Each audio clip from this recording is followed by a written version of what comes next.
மறுபடியும் அந்த பாஞ்சாலி துகில் உரிந்த போதே எல்லா பொருளையும் தர்மராஜா புண்ணியத்தை பந்தயமா வச்சு ஆடினார், ஜெயிச்சிட்டார். துரியோதனை அப்பவே நாடு கொடுத்திருக்கணும். ஆனா 12 வருஷம் கழிச்சு வந்து 13வது வருஷம் கழிச்சு வந்தாதான் நாடு கொடுப்புன்னு சொல்லிட்டான்.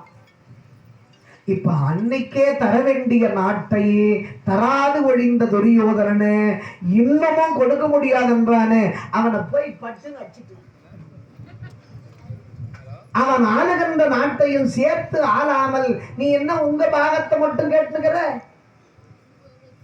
இப்ப பாண்டவர்கள் கேட்பது துரியோதன பங்கு அத்தினாபுரம் அல்ல, இவர்கள் பங்கு இந்திரபிரத்தத்தை தான். சூதாட்டத்தில் பந்தயமாக வைத்த இந்திரபிரத்தத்தை தான் கேட்கிறார்கள். அவன் அடிச்சுட்டான், ஒட்டுமொத்த நாடும் உனக்கு சொந்தம், அவன்கிட்ட என்ன கேட்டுக்கிறது என்று சொல்லுகிற போது, ஐயா இது துரியோதனை மட்டும் அடிக்கிற விஷயம் அல்ல. தாத்தா பீஷ்மர், குரு துரோணர் இப்படிப்பட்ட உறவுகளை எல்லாம் சாகடித்து விட்டு, சொந்த பந்தத்தை எல்லாம் அடித்து விட்டு தனியே போய் நாம ராஜ பதவியில உட்கார்ந்து நான் ராஜா அப்படின்னு சுத்தி ஒருத்தனும் இல்லாத தனியே அரசாட்சி செய்வதை விட, பெரியப்பா சொல்லி அனுப்பிச்சாரே காட்டுக்கு போங்க, தவத்தை செய்யுங்கள், யோகத்தை செய்யுங்கள் என்று, அந்த மாதிரி காட்டுக்கு போய் காய்கறியை தின்னுவது எவ்வளவோ நல்லது என்றார் தர்மராஜா. நீ காட்டுக்கு போனா வேணான்னு சொல்லல தர்மரே, நீ காட்டுக்கு போனா இந்த பூதலத்தோரியா சாரும் இந்த பாக்குறவன் எல்லாம் உங்களை பத்தி என்ன நினைப்பாங்க?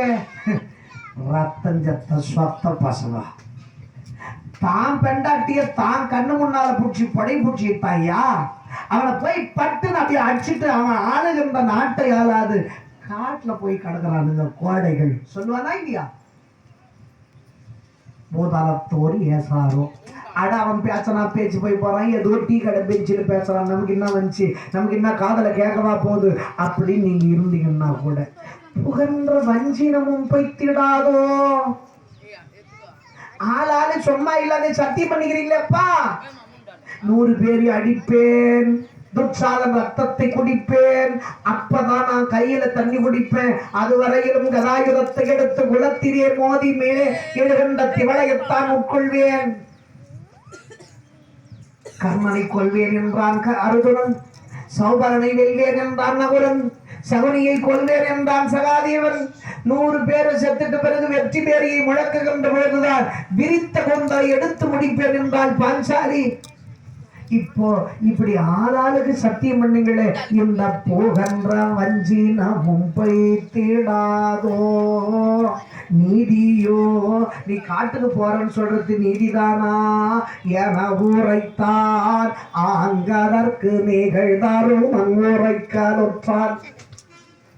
கண்ணன் இதை சொல்லுகிற போது தர்மராஜா சொல்லுகிறார், இந்த பாவமும் பழியும் எங்களை வந்து சேராத, சத்தியமும் பொய்யாகாத, இந்த உலகமும் எங்களை ஏசாத, நான் ஒரு வழி சொல்றேன்.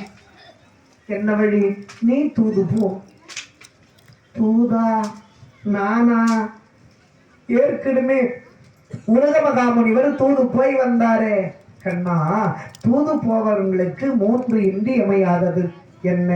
அன்பு, அறிவு, ஆராய்ந்த சொல்வன்மை.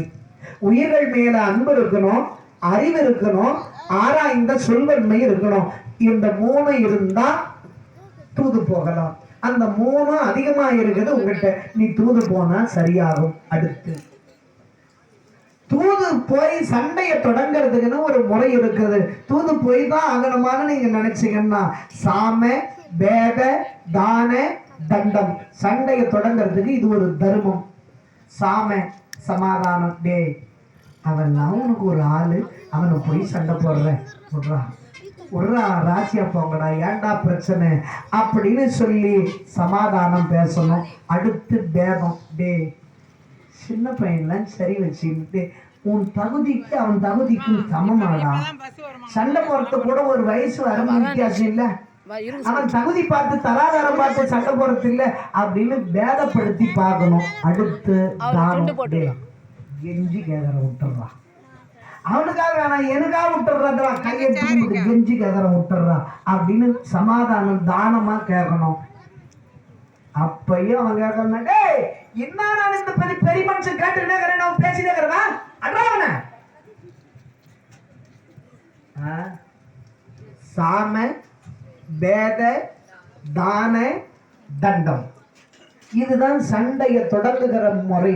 அந்த முறைப்படி போரை தொடங்கினா நமக்கு பழுது கிடையாது, நம்மை இந்த பாருலகம் பழிக்கவும் பழிக்காது. அதனால நீ தூது போய் வா கிருஷ்ணா. சரி நான் தூது போறேன், போய் என்ன கேட்கட்டும், என்ன கேள்வி நாடு கேளு. சரி கேட்கிறேன், கொடுக்கணும்னா கொடுக்கணும்னா பாதி கேளு. சரி பாதி கேட்கிறேன், அப்பையும் கொடுக்கணும்னா போய் கேட்கறதுக்கு முன்னையே கொடுக்க மாட்டானே என் கண்ணா முடிவு பண்ற, போய் கேளு தருவாங்க. துரியோதன நாடே கொடுக்கட்டும், நான் என்ன வேணாம் நான் சொல்ல போறேன். அவன் நாடு கொடுக்கட்டும், கொடுத்தா நான் என்ன வர வழியில பிளாட் போட்டு வித்துட்டு வந்தா உங்கள்கிட்ட இல்லைன்னு சொல்ல போறேன். கொடுக்கட்டும், நான் எட்டாந்து கொடுத்துடுறேன். ஒரு வேலை பாதி கூட உங்களுக்கு கொடுக்கணும்னா நான் என்ன செய்யட்டும்? 5 ஊரு கேளு. சரி அது கூட கொடுக்கணும். போய் கேட்டா தானே தெரியும், போய் கேளியா. அவன் போய் கேட்பேன், கொடுக்க முடியாது என்னவா, அங்கிருந்து மறுபடியும் பெட்ரோல் போட்டுருன்னு வண்டி எடுத்துன்னு வந்து கொடுத்துட்டு என்ன பாவம் கொடுக்க மாட்டேன்றான்னு கேட்டுட்டு மறுபடியும் போக முடியுமா? பெட்ரோல் விற்கிற வேலைக்கு இந்த குறுக்கு கட் பண்ணிட்டு தான் போவீங்களா நீங்க?